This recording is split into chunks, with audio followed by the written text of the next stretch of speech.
It's my turn? Before I came to La Cemetery, I took a short trip. This incident took place during that trip. It was a spring night. I could no longer suppress my fatigue, so I stayed at a farmer's house by the roadside.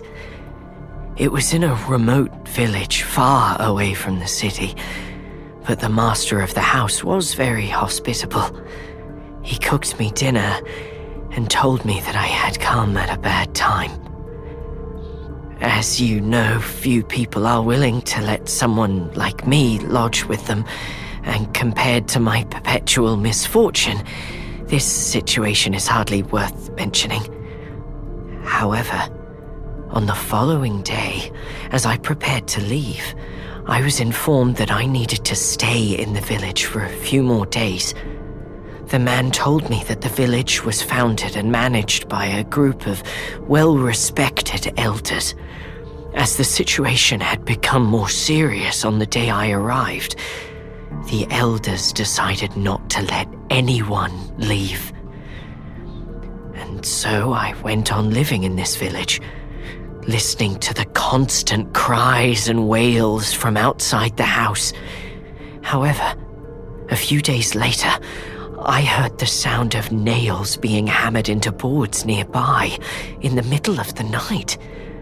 "Is someone building a house out there?" I asked. The master of the house did not answer me, but instead made desperate prayers. Candles burned in the room. Their yellow light leapt and danced across the darkness. I could vaguely hear him asking God for forgiveness. The sound of hammering lasted 2 days. On the third day, everything went quiet. I peeped through the window and found that a small wooden house had been built in the open space near us. Strangely enough, the hut was quiet at first, then became rowdy every few days, and then blared with howling and desperate cursing a few days later.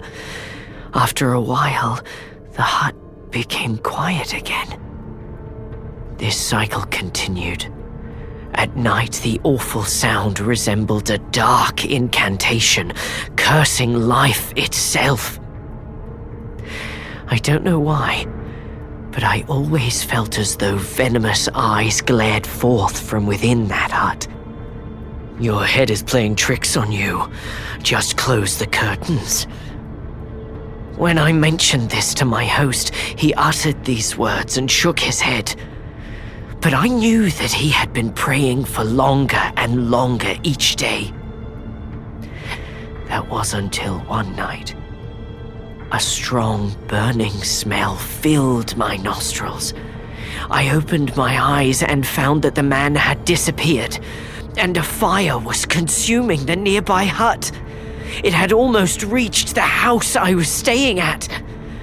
Finally, the epidemic subsided, and I was allowed to leave the village. Before I left, I was invited to attend a sermon at the village church. I saw the walls of my former lodging blackened by the fire, and the poor little hut nearby. All that remained of it was a charred frame. This was the wrath of God. That day, the village elders stood in the middle of the church.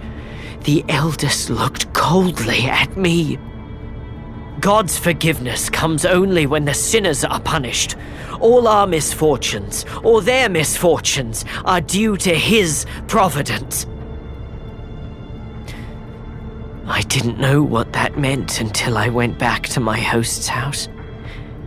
After I had packed up my things and was ready to leave, I found that beside the ruins of the hut stood a wooden sign with something written on it. One barely legible word could be seen. Ward.